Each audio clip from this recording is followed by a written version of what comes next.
Thanks, everybody. Welcome to Build. I'm your host, Ricky Camilleri. Our next guest has been making people laugh for 30 years, from his Def Jam comedy roots to Martin, SNL, 30 Rock, and now the hilarious and probably his most heartfelt work, The Last O.G., where Tracy Morgan plays Trey Barker, an ex-con learning how to be a father and a man in a new world. Let's take a look at a clip from season 2. You're a funny guy, man. What's your name? Trey. Trey. Well, don't take this personal, Trey, but we get it how we live it. Some nice shoes. Nah, man. Run them shits. Come on, man. I got foot fungus, man. My toes already look like they was attacked by mice. Can't make me walk home in my socks, man. Ain't nothing but crackhead pee on these blocks, man, on the streets, man. One of them dudes just shitted over there, man. I step in that, I'm doomed. You know what I'm saying? My toenails is already dead. Don't make them have to have a closed casket funeral. Okay. Right. Look, man, you funny and all that, so keep the shoes. I'm liking that jacket, though. Everybody, please welcome Method Man, Maldonado, and the great Tracy Morgan. How you doing? Tracy Morgan, everybody. Thank you so much for being here, you guys. Congratulations on this show. I love The Last O.G. so much. I have to ask, what is it like to be living in a time where you get to have a show like this on a major network and you get to be telling stories like this? It feels like when you came up in the old days, something like this didn't really exist. Well, I love it because now we live in a time, well, I get the opportunity, TBS gave me the opportunity to see a show that I wanted to see. Now, these type of shows was around before. Look at Good Times. Right. So Archie Bunker. You had moments on those shows where there was a to be continued. And we just trying to, in order to get to the front, you got to go old school. You got to go to the back. So I just took a page out of they book, the OG book. And now people, no matter what, no matter where you from, what walk of life you and what color, you can identify and relate with this show because it's about the struggle. We just happen to be black entertainers doing it, but this is about life. This is about the struggle. So, and you know, like we say on the show, you know, when I came out the accident, I was given a second chance, and I recognized that. So Jordan Peele, we got together one day, and I wanted to do a show about redemption and second chances. And he made a mistake, and we got it. Do you feel like a different person after your accident? Do you feel like you were a different person before the accident? No, I mean, I grew. Whenever anything bad happened to you, that's when you grow. Yeah. The team that won they don't learn. The team that lost learn. They got to go back to the drawing board. So I just feel like that truck driver didn't do nothing to me. He did something for me. I was able to forgive him, so it made me a better person. And I wanted to just translate that into the show. What is it like going from season 1 to season 2? What did you want season 2 to do differently? We want to do the same stuff, but more. Yeah. I mean, the show's great. We got different actors and different stories, different places that we're visiting. Different place, like we're gonna visit his story. We're visiting his story. Right, right. We have all these characters. We have why they became who they became. Why? Why are you who you are? What happened? You'd be surprised. Mm-hmm. You'd be surprised what threw you into this directory. So that's what we want to do with the show. What's been your favorite part of having this show so far? The people I work with. Yeah. The people I get to work with every day. I love them. We do it like a family over there. I don't care how nobody else do their show. You do your show the way you want to do it. I'm doing it the way I want. I always wanted to work on a set. Yeah. I always wanted to work on a set where there was no tension. So everybody got along, and it was like what it is with us is like a family reunion every day. Because there's a lot of good mornings, there's a lot of I love yous. We give you a safe place to work, a safe environment, free, loving, and warm. Where because we all have to have some place to go to be vulnerable. He couldn't be that way in prison. Because if you feel vulnerable in prison, you're going to get had. It's a rap backs. It's just like that in real life. You got to have some place you can go in life to be vulnerable, just to cry, let it out. I can't be tough all day, every day. I can't. I don't got the energy for that. Have you always been a sensitive guy? Because one of the things that I do love about Last O.G, being a man. You are a sensitive character. That's part of being a man. Yeah. I'm sensitive to you and everybody in here. I'm sensitive. That's a part of it. Tupac was sensitive. He was. Yeah. How you gonna make this song and then turn around and make Brenda? That's sensitivity. And that's what I did with this show. This year I was sensitive to Shay.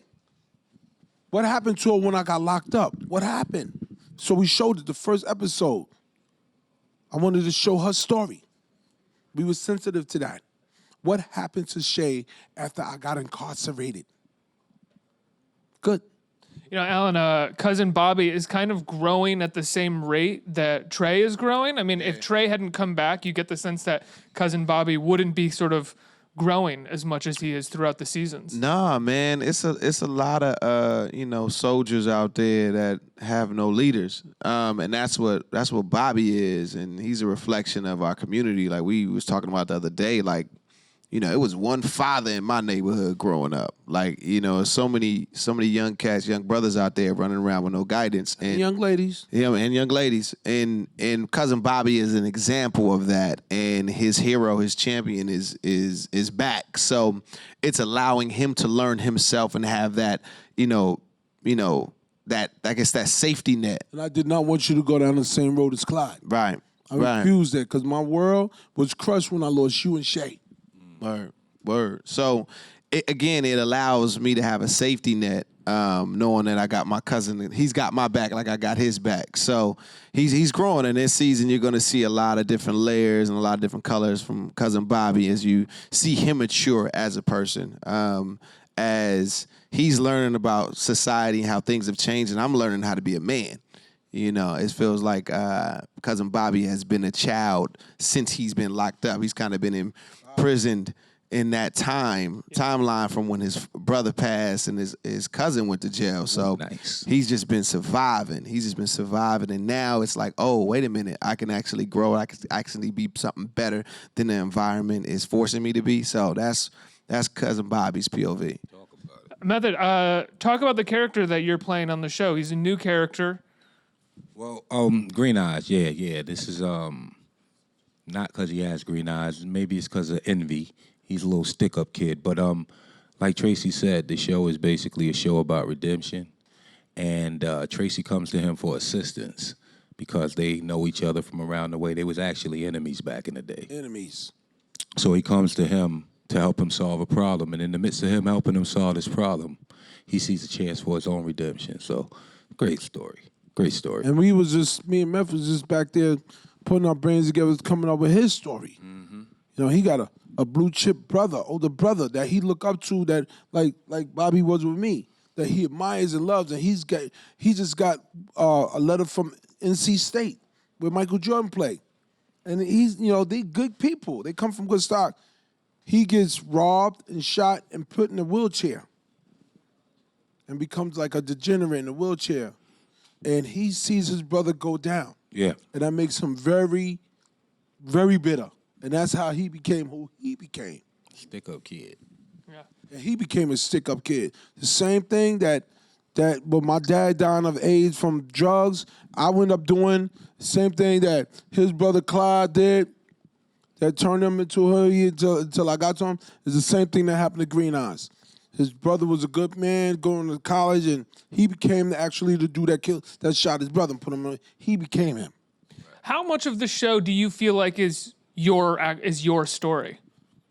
A lot. It's not just my story. Yeah. It's your story. It's your story. It's their story. It's your story. It's what it is. It's the truth. What does it feel like at this point in your career to have an outlet like this to tell all of these stories that you've grown up with, that you've known over the course of 30 years? You've always had stand-up, but you've never really had something like this. Well, after my accident, I say I went through hell. I just didn't come back empty-handed. It's like when I came back, God gave me the Last O.G. This is a gift for you, my brother, just for being good. Here. So now we giving it to y'all the best way we know how. And you get to go into work every day, and do you work and go into the writer's room and talk about all these things that you grew up with? Does it feel like you're letting go of a lot of things that have happened in your life? No, I don't carry bags. Letting go of what?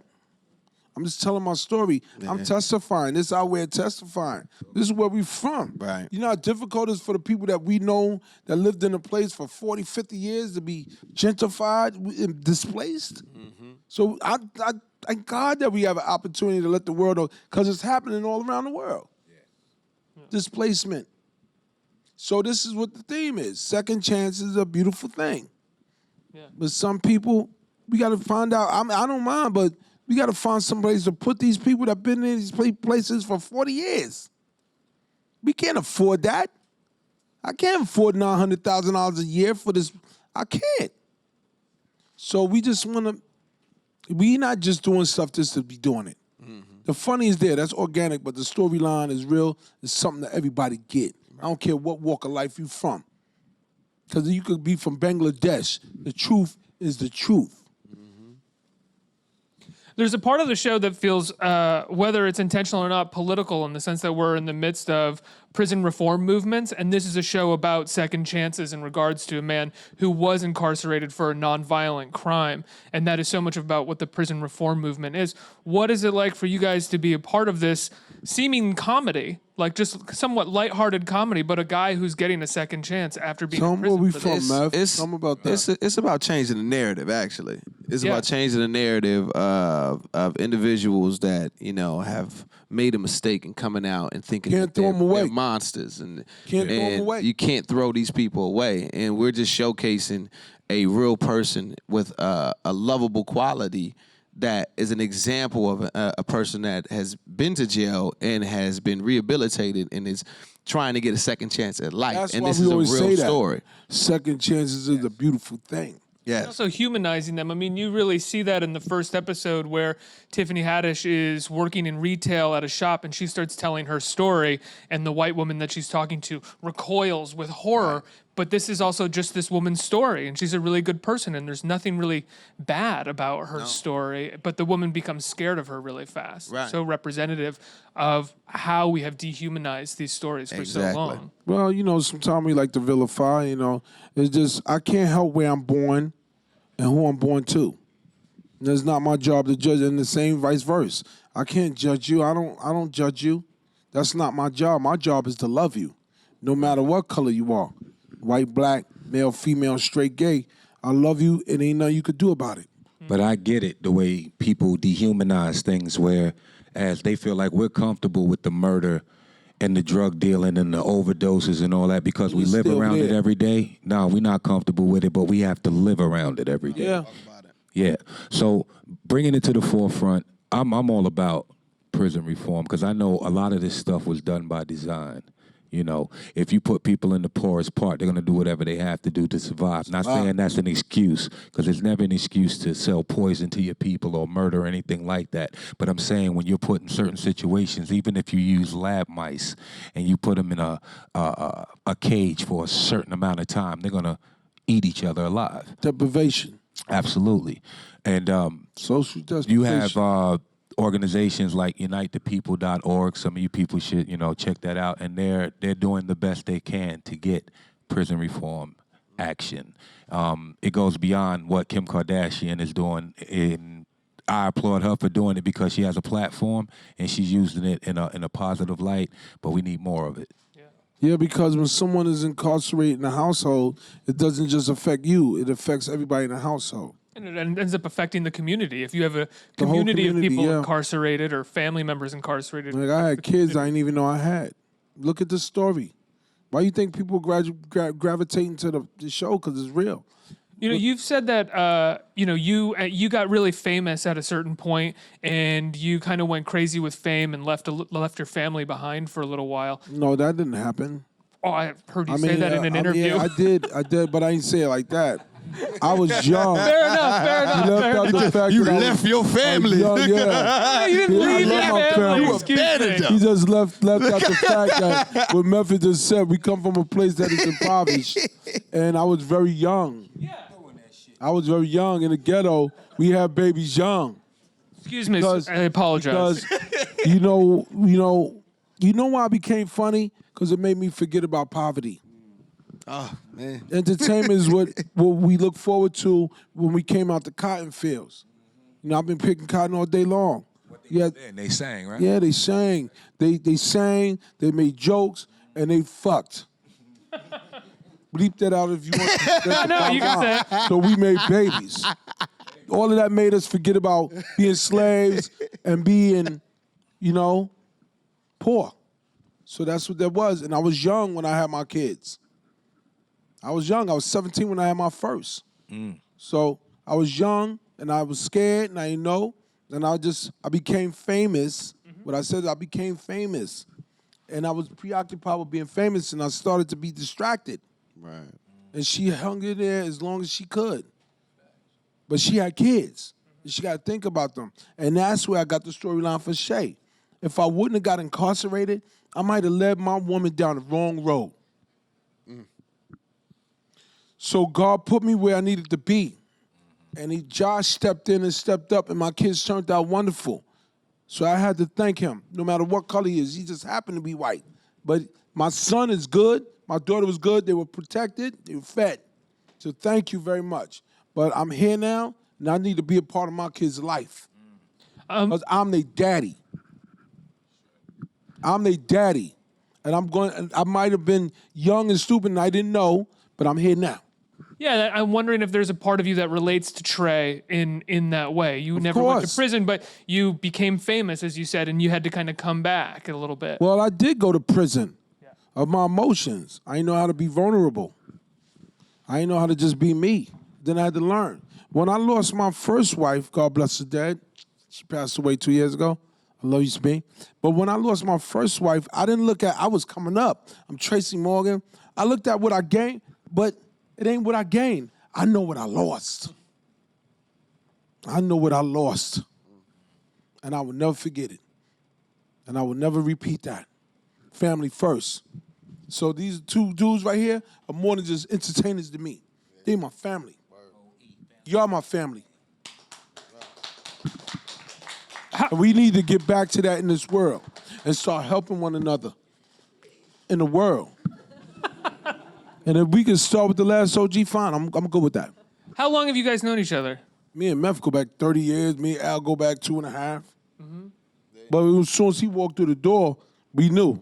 Made eye contact, and we was in character. Did they have to tell us to get in character? Nah, man. As soon as I walked through the door, he screams out, "Cousin Bobby," and we basically from there. improv about 10, 15 minutes straight. Yep. Jordan Peele and That them was like this. That was the audition. And that was the audition. Yeah, All yeah. sitting there, all the executives were sitting there. And with Meth, me and Meth started together. Same year. He became Meth, I became Tracy, and we met Uptown Comedy Club in Harlem. Really? Yeah. Down Comedy Club. Yeah. I was doing Fan of the Biscuit, he show was doing off top. Method Man. I was You were familiar going with and who you were a Tracy fan of the was. show. You were going to watch the show? I was actually, we was going to perform. I was watching the show before we even was thought of. I was watching the show. So, I was already a fan. And by the time we got there to perform, I was familiar with a lot of the people there, but Tracy definitely was a standout. Wow. And he was a standout for Wool. Yeah, of course. Yeah, that's Method Man. So, and along that, the years go by, our paths cross, and that's my brother. It's always good. I'm Woo for life. I'm Woo for life. I'm just like all y'all. Who ain't He Woo on the for albums, life? he in the movie. Come on. Who ain't Woo for life? This brother I don't trust you if you're not Woo for life, to be honest. I don't trust you. I love Wu-Tang like I love a corrupt senator. Love him. I'm not voting for you if you ain't got no sex scandal going on. Can't trust you. I can't trust you. I love corrupt senators. Trust them. You have there's a Wu-Tang documentary right now on Showtime. What has it been like to sort of look back over the last 30 years and the career, your career, Wu-Tang's career as a whole, and the separate careers that have gone along with it, and to watch this series? outside of the bad clothes, bad hairdos, and I learned a lot. I learned a lot about my brothers that I didn't know, and it was emotional. Some parts, especially revisiting my best job I ever had, the Statue of Liberty. Yeah, a lot of memories, man, and it's always good to sit around, to still be there 25 years later and to be able to see that and the impact that you have. And we also got a district named after us in New York City. Yeah, well I can deserved. say that I left something behind. Yes, you know? sir. I Good. mean, that's got to be the craziest feeling to have a district named after you. District. After Could you say that one because it sounds different coming from a white yeah, dude? yeah. Let me hear you say district. when you have a district named Oh, after wow. you, Mr. Method Man. That sounds like you got to fill out paperwork, right? You got to fill out paperwork. When your presence is felt not just around your people but around the world, it's bound to happen. Yo, No, I'm just. Yo, Meth, can ask I- me where I'm going. Say, where you going? Where you going, I'm Tracy? going up to the Wu District. Wu-Tang District. Yo, I gotta say this, man. Like I'm like everybody out there sitting in the audience, man. Like these are two legends, man. 25, 30 years in the game. Like, I mean, I'm just sandwiched between greatness, man. I appreciate it, man. And you can pay your rent. That's what's up. It's That's good. True. Get paid. That's Facts. right. That's right. Bills We all are paid. could pay our rent. Tracy, we briefly touched on Ladies First, the first episode of this season, which is a great episode for Tiffany, and it really puts her up front as well as a woman's story up front and center in the show. And I'm curious if I've heard interviews with you where you talk about equal pay and you talk about equality for women, and I'm wondering how much of that is influenced off of having worked so closely with Tina Fey at a certain point in your career and really learning Not just what Tina someone Fey, could do. but my mom, my aunts. I saw my great-grandmother. I went to visit her where my great-grandmother was my great-great-grandmother, Victoria Morgan. Hey, listen, like I always say when it comes to that, when you see the space shuttle that blew up in the sky, there were women on there. So if they good enough to go to space with us and in the bottom of the sea with us, they good enough to get what I get. If she qualified, give her the money, man. Because in my business, I want results. As a matter of fact, this season, if we get picked up for a third season, I'm demanding female directors. I want to see the Last O.G from a woman's perspective. Right. I got to. It's only right. Wouldn't that be awesome? Debbie Allen and somebody That'd come? be dope. See it from their perspective? I did the Deuce, so all Yeah. the females were Yeah. Pilot. directors Wasn't were females. the Oh, that's pilot dope. of the Deuce a female director? Yes. Yeah. See? They did it right. Yeah. Yeah. right. So that's where that come from. That's where that come from. Give her the money. If she qualified, give her the money. I agree. I don't care about none of that other stuff. I agree, Don't. and if she I'm happen to be a available. woman, then so be it. And I'm available. Women directors that's hiring. That's it. I'm available. Al. Right. Wait, look at Yeah. Yeah, he's a Everything. Renaissance guy. And he's a This guy here. samurai. So me and you I'm a wasn't doing samurai, that when we was his age. No, we wasn't We doing that. wasn't. So many. So you right there, fall right in line with it. Man, I appreciate Because you gonna be great, kid. Hey, come on, You are man. great. I'm learning from y'all, man. It's good. It's a blessing. why we I'm telling you, it's gonna be Yeah. like that hidden secret where people gonna be like, "What, you ain't up on that Maldonado, son? Put you up on that Maldonado." Yeah, that's dope, man. I appreciate it. I have to go to questions, but before you mentioned the Deuce, I just want to say I loved the Deuce, and I thought they did you really dirty at the end of the second season, man. He I was a dirty dude. I was really bummed out about that. That's great writing. Yeah, it was pretty amazing. I mean, the fact that it was Ralph Macchio, the Karate Kid, that got you, was right. pretty I great. thought that was classy. We're both Long Island guys. I got murked by a Long Island dude. Plus, it's the Karate Kid. Who better? I think we have a couple questions from the audience. Who has a question right here? All right, so I have a question for Meth. Little Nas X. What's up? Can I Yeah, I get? got my little I got you. Let's little go. hat. But before I ask you a question, I just want to say thank you for coming to my high school 10 years ago. You saved me by telling me I don't need anyone and they needed me. And ever since then, I've been way more successful just being by myself. God bless you, baby. Yeah. And I So- love you, man. Thank you, man.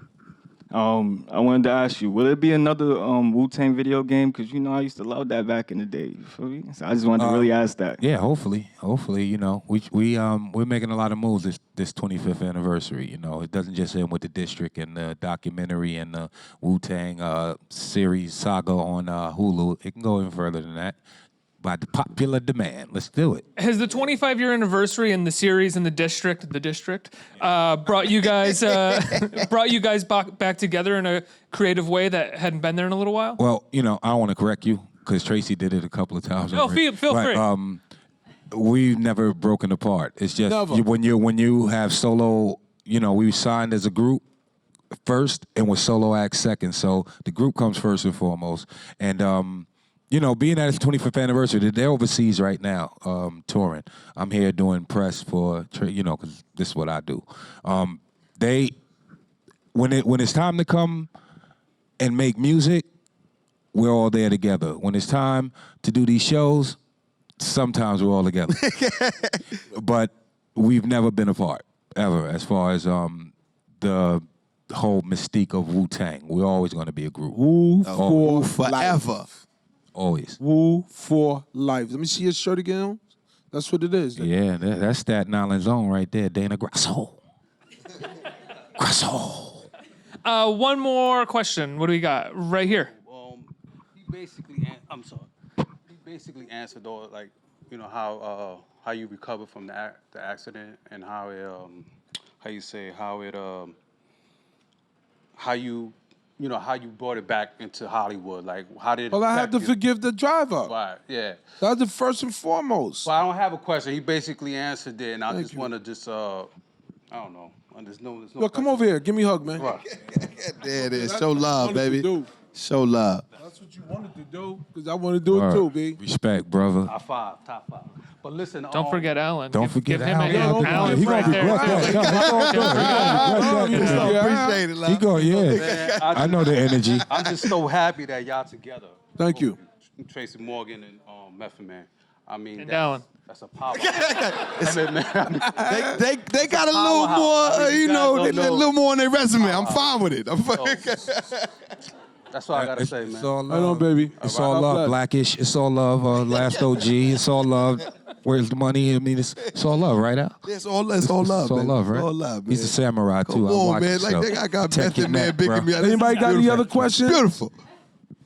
Tracy, I want to know what do you want people to take away from the Last O.G. and from your career? Well, for my career, I want to make people laugh. For my life, I want my kids to be good people.